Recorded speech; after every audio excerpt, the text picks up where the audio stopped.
பினாங்கில் உள்ள இந்து கோயில்களை மாநில அரசு பாதுகாக்கும் நிலையில் பினாங்கு மாநில இந்து அறப்பணி வாரியம் நிலம் இல்லாத இந்து கோயில்களை அடையாளம் கண்டு மாநில அரசுடன் கலந்துரையாடும் என்று அதன் ஒருங்கிணைப்பாளர் செனட்டர் லிங்கேஸ்வரன் தெரிவித்துள்ளார். சொந்தமாக நிலம் இல்லாத கோயில்களை அடையாளம் கண்டுள்ளதாகவும் அடுத்த கட்ட மேல் நடவடிக்கைகள் மேற்கொள்ள பினாங்கு மாநில ஆட்சிக்குழு உறுப்பினர்களுடன் பேச்சுவார்த்தை நடத்தவிருப்பதாகவும் செனட்டர் லிங்கேஸ்வரன் உறுதியளித்துள்ளார்.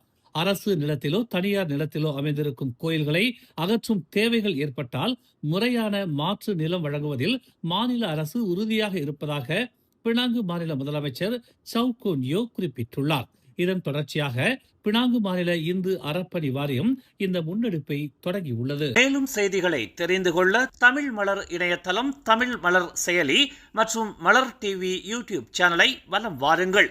எங்களோடு இணைந்திருக்க மலர் டிவியை பதிவு செய்து கொள்ளுங்கள். உறவுகள் மகிழ்ந்திட விருப்பம் மற்றும் பகிர்வு சேவையை சொடுக்கிடுங்கள்.